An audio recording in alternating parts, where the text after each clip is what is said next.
দেনমোহরে কত টাকা দিতে বলবো? 5 লাখ। 5 লাখ ঠিক। আরে না না, 5 লক্ষ টাকা কেন আগে? তুই হলে আবিরের বেস্ট ফ্রেন্ড, এর মানে তুই ছেলে পক্ষ আর আমি নেহার একমাত্র বেস্ট ফ্রেন্ড, আমি মেয়ে পক্ষ। সেক্ষেত্রে আমি যা বলবো তাই হবে। আমি চাই এর দেনমোহর কমপক্ষে 10 লক্ষ টাকা হোক।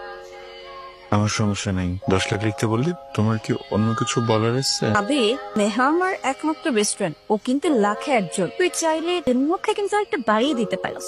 আমাকে একটু কথা বলতে দিবি তোরা? সবাই একটু চুপ থাক, আমার বউ এই সময় তোর বউ হয়ে যাবে।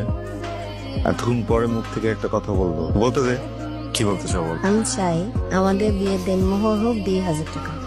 মানে কি 2,000 টাকা? মানে পাগলের মতো কথা বলতেছিস কেন? 2,000 টাকা মানে দেনমোহর 2,000 টাকা হয় নাকি? 2,000 টাকা টাকা হইলো? 2,000 টাকা? এসব তুই কি বলছিস? নেহা, আমি কি কোনো ভুল করছি? আমি তোমার ভালোবাসার মানুষ, কিন্তু আমি তো মানতে পারছি না।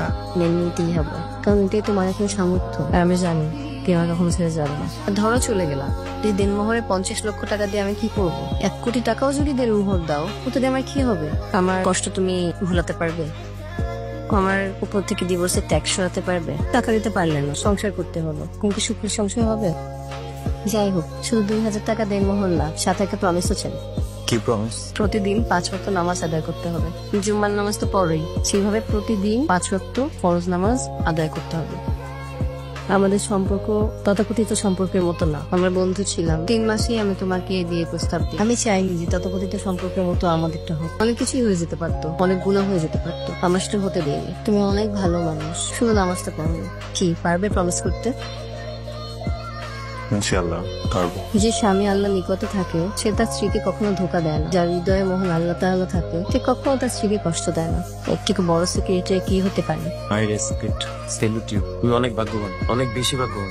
সুন্দরা, আমি আগে থেকেই জানতাম নেহা দেনমোহর হিসেবে 2,000 টাকা আর আবিরের কাছে প্রমিস স্বরূপ 5 ওয়াক্ত নামাজ চাইবে। আমি তো ইচ্ছা করে 10 লক্ষ টাকা বলেছিলাম। আমি তো 10 লক্ষ টাকা বলেছি কারণ আমি আবিরকে বাজিয়ে দেখতে চাইছিলাম। নেহা, তুইও অনেক ভাগ্যবতী যে আবিরের মতো একটা হাজবেন্ড পেয়েছিস। ওকে যদি আমি বলতাম যে তোকে 1 কোটি টাকা দেনমোহর দিতে হবে, ও কিন্তু তাতেই রাজি হয়ে যেত। আমি বিয়ে বাড়ি তো তোদের কি মনে হয় বিয়েটা এখন করে ফেলা উচিত না? মানে যদি একটু পারমিশন দিস তোরা, বিয়েটা করে নিচ্ছি।